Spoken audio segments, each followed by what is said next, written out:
El sujeto y el poder, por Michel Foucault. 4. Tiempo y espacio en el discurso de Michel Foucault. Edgar Garavito. 4. La mejor aproximación posible a la imagen tiempo en Foucault es a través del concepto de genealogía. Este concepto es tomado por Foucault de un único y gran predecesor, Nietzsche. En la obra de Foucault hay grandes reconocimientos a Nietzsche. Vamos a considerar, para los efectos de este trabajo, la primera de las conferencias de Río de Janeiro, presentada bajo el nombre La verdad y las formas jurídicas, el texto Nietzsche, Freud, Marx y el artículo Nietzsche, la genealogía y la historia. En ellos es expuesto el concepto de genealogía de Foucault como un concepto directamente nietzscheano. Sin embargo, antes de considerar el concepto de genealogía en Foucault, hagamos una afirmación rigurosa y urgente. Foucault no es un historiador. Más bien hace, junto con otros filósofos contemporáneos, la demolición de la historia, o por lo menos de la historia tal como la concibió la modernidad. Los títulos de algunos de los libros de Foucault pueden hacer creer a ciertas buenas conciencias que todo está en orden, que seguimos idénticos, constituidos bajo la noción moderna de historia. Historia de la locura, historia de la sexualidad. El sentido común puede pensar allí, qué bonitos títulos. Tenemos la historia de la cultura y anudada a ella unas historias específicas, de la locura, de la sexualidad. Las buenas conciencias refuerzan la historia, pero entendamos, si llamamos historia el saber que nos da una identidad en el tiempo, un saber que nos dice lo que somos, un saber que no nos aclara nuestra razón de ser, entonces Foucault no es un historiador. Si llamamos historia un saber que nos dice lo que fuimos antes, pero lo que ahora ya no somos, o un saber que nos cuenta que hay un gran proceso cultural, aunque por lado de contradicciones tendidas a ganar en el tiempo un cambio cualitativo, entonces Foucault no es un historiador. Si llamamos historia un saber que nos permite hacer las analogías del presente con el pasado, emulaciones a distancia, reencuentros por similitud, entonces Foucault no es un historiador. ¿Cuál es el papel de la historia en Foucault? ¿De qué historia se trata en Foucault? Es cierto que la historia hace parte de su horizonte, pero es el horizonte que tiene a sus espaldas. Foucault es el filósofo que junto con Nietzsche inventa una relación nueva con la historia.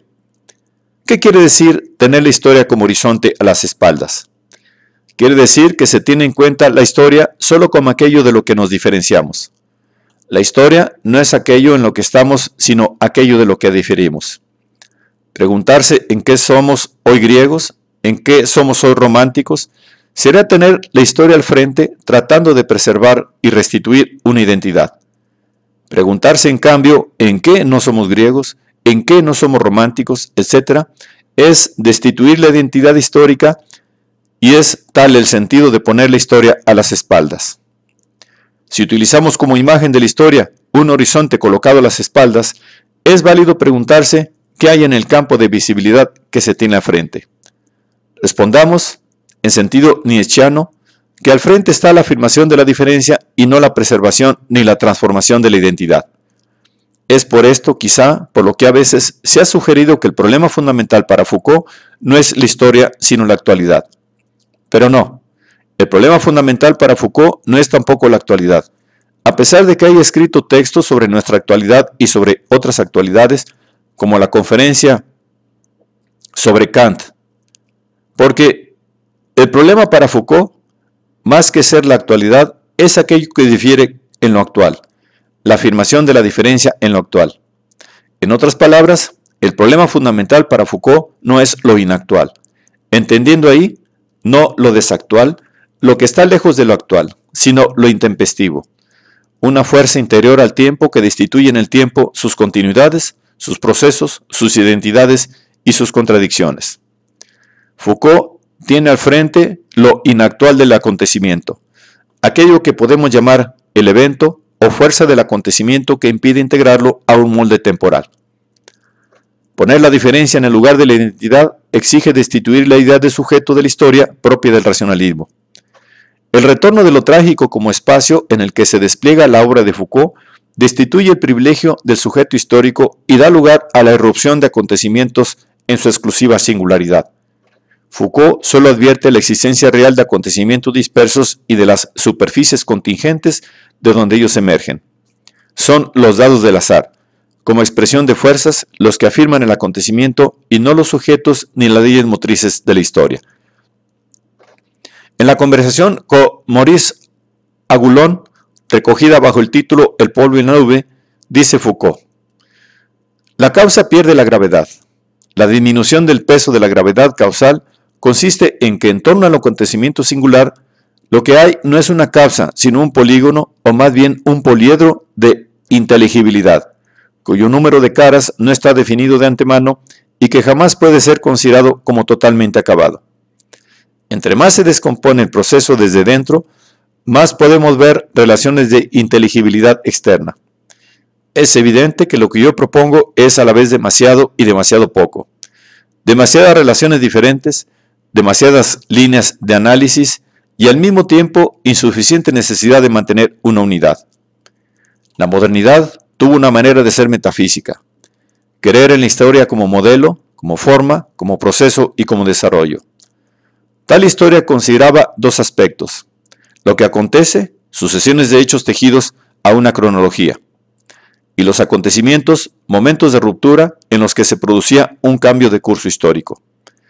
La historia como modo de ser del pensamiento tendía a entretejer el acontecimiento de la dirección de lo que acontece.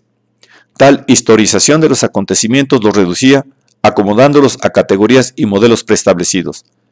Un acontecimiento cualquiera, Mayo 68, por ejemplo, tendía a ser historiado como una muestra del ineluctable advenimiento del socialismo. Como se sabe, las palabras y las cosas ubicarán la historia como uno de los modos de ser del pensamiento, una manera de pensar que desde Kant hasta mediados del siglo XX construyó el ser de lo empírico. La modernidad se caracterizó por creer en la historia y por historizar los acontecimientos. Nosotros ya no podemos pensar así. Decimos que la historia ha dejado de ser pertinente y pensar en términos históricos es pertenecer a un pensamiento hoy inoperante. Asistimos hoy a la desaparición de la historia como modo de ser del pensamiento. Lo que se está produciendo es una enorme deshistorización. Hoy es necesario deshistorizar y deshistorizarse. El proyecto posmoderno es quizá inverso. En vez de historizar los acontecimientos, asistimos hoy a la eventualización del histórico por la vía de los acontecimientos. Ingresar en la posmodernidad es constatar que la historia ya no pudo historizar más los acontecimientos, sino que más bien son los acontecimientos los que han dispersado la historia. La genealogía como imagen-tiempo tiene diferentes sentidos que se establecen claramente cuando se consideran los lugares comunes del modelo clásico del pensar a los cuales se opone. El primer sentido de genealogía es el de invención. La palabra invención aparece con frecuencia en los textos de Nietzsche, incluso para señalar que el conocimiento es inventado. En un determinado punto del tiempo, unos animales inteligentes inventaron el conocimiento. Este texto de Nietzsche indica que el conocimiento no apareció por necesidad en el primer hombre, sino que fue inventado en un momento dado. La palabra invención es opuesta por Nietzsche a la palabra origen. El origen, entendido como un momento primero, único y absoluto, introduce una idea ahistórica y metafísica. Introducir el origen es, según Nietzsche, introducir la metafísica en la historia, y tal es la crítica que dirige fundamentalmente a Schopenhauer. Nietzsche dirá, por ejemplo, que la religión fue inventada, fabricada en un momento dado y que no existía con anterioridad. Schopenhauer, en cambio, hablaba del origen de la religión, a partir de un sentimiento metafísico, necesario, primero y universal, presente en los hombres primitivos, como si la religión estuviese dada desde el principio. La invención, como primer sentido de la genealogía, destituye la noción del origen primero y permite leer la historia a partir de tiempos diferentes marcados por comienzos diferenciales de lo nuevo, es decir, por invenciones. El segundo sentido de genealogía es el de ruptura. La ruptura, entendida como irrupción radical de lo nuevo, es difícilmente admitida por el modelo clásico del pensar. A veces este modelo se atreve a señalar rupturas en la historia del pensamiento.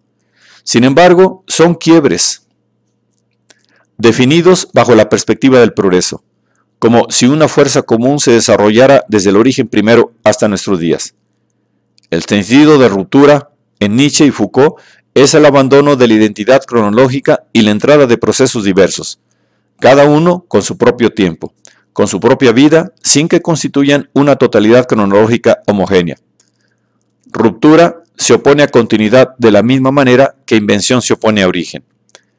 Es fácil comprender que cuando se plantea la historia en términos de origen primero y único, se creerá también que la historia es un proceso único y se harán esfuerzos, infructuosos por lo demás, por interiorizar en la continuidad de un solo proceso la diversidad de rupturas inasimilables bajo un modelo histórico común. Las palabras y las cosas de Foucault mostraban ya este sentido que el modelo de la historia, planteado con el ánimo de comprender la totalidad de los procesos en los límites de su propia interioridad como modelo, era una perspectiva propia del siglo XIX, insuficiente hoy para comprender la diferencia inherente a la diversidad de los procesos. El tercer sentido de genealogía es el secreto inconfesable de los comienzos. Mientras que el origen primero es pomposo, grandilocuente e inflado, aquello que comienza, en el sentido de la genealogía, carece de solemnidad y nace bajo el signo de la sencillez, la pequeñez y casi la mezquindad. Foucault cita como ejemplo el parágrafo 333 del libro 4 de la Gaia Ciencia. Allí señala Nietzsche que el conocimiento no es una facultad inmanente de la naturaleza humana, sino que tiene un comienzo secreto a partir de oscuras relaciones de poder. Spinoza decía que si queremos comprender las cosas, es necesario que nos abstengamos de reír de ellas, de despreciarlas o de odiarlas. Nietzsche dice que no solo esto no es verdad, sino que sucede exactamente lo contrario. Comprender es el resultado del combate entre reír, despreciar y detestar. Entre estas tres pasiones no son una manera de aproximarse al objeto, de identificarse con él, sino de conservar el objeto a distancia, de diferenciarse o de romper con él, de protegerse de él por la risa, desvalorizarlo por el desprecio y destruirlo por el odio. Por detrás del conocimiento hay una voluntad sin duda oscura, no de traer el objeto para sí, sino por el contrario, de alejarse de él y de destruirlo. Maldad radical del conocimiento. Foucault señala igualmente en relación con el secreto inconfesable de los comienzos que habría dos historias y dos formaciones de la verdad.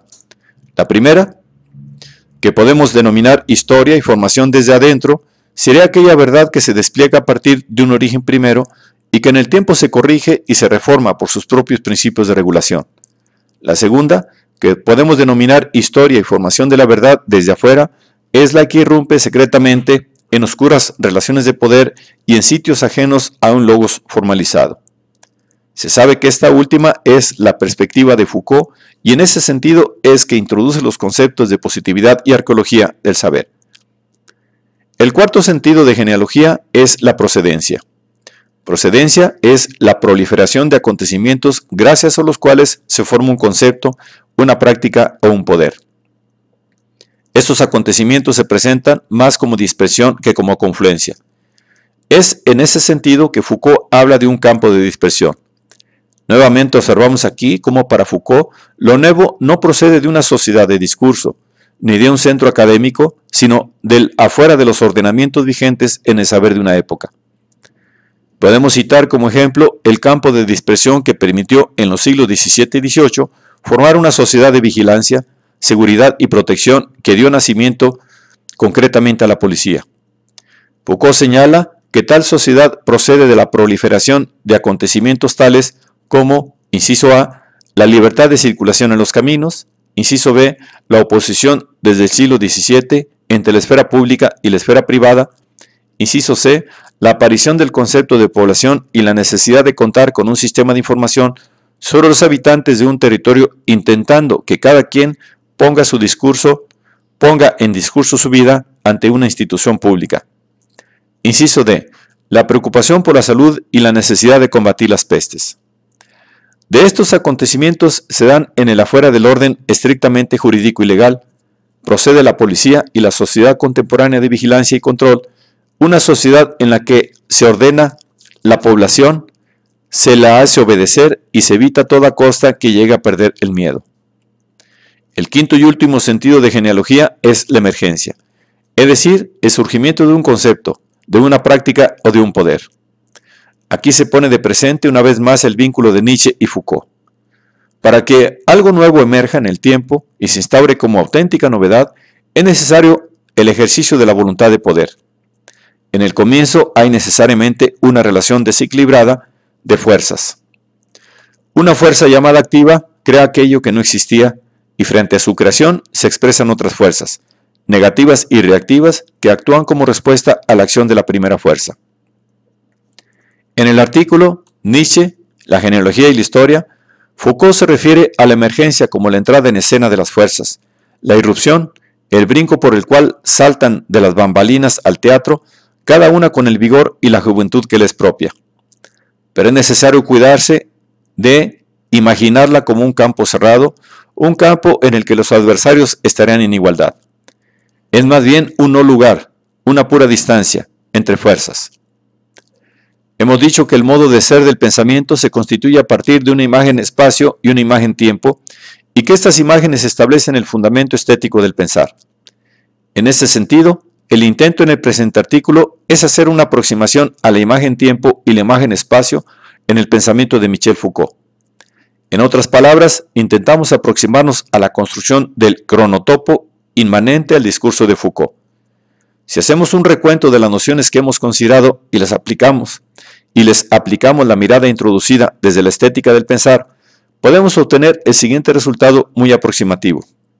Las nociones de ruptura, invención y de comienzo secreto, señaladas por Foucault en relación directa con la genealogía, están referidas inmediatamente con el afuera del pensar, es decir, que no guardan una relación vectorial con la interioridad del logos. Cada una de estas nociones exige una novedad que abandona los ordenamientos vigentes del saber y la articulación circular de conceptos e imágenes tradicionales. En toda lectura de la obra de Foucault es fácil encontrar la novedad enunciativa que comienza secretamente, que se instaura como auténtica invención y que rompe con la organización tradicional del pensamiento. Estas nociones remiten, por lo tanto, a una imagen espacial, el afuera, pero tal espacio no guarda relación vectorial ni continuidad con el interior del pensamiento. Otra noción genealógica, como es la de procedencia o proliferación de acontecimientos en un campo de dispersión, remite también a una imagen espacial. No es un espacio homogéneo. Los acontecimientos proliferantes proceden de lugares muy distintos, pero la mirada genealógica los destaca en un campo común de dispersión como elementos, gracias a los cuales o contra los cuales ha de formarse una novedad. La noción de emergencia, en cambio, remite a un no lugar, al surgimiento de la novedad como resultado de la afirmación de la voluntad de poder. Esta es la noción genealógica por excelencia y se apoya fundamentalmente en una imagen-tiempo en donde múltiples comienzos e historias diferenciales terminan por destruir la homogeneidad de la cronología. La emergencia se apoya directamente en la noción arqueológica de positividad que, como Foucault mismo señala, es la condición de realidad de emergencia y de coexistencia de los enunciados. En cuanto que es un umbral de emergencia, la positividad funciona como espacio que permite el surgimiento de los acontecimientos del discurso, sin ser por ello atemporal ni permanente. En su conjunto, la arqueología parece ser el componente espacial de la genealogía.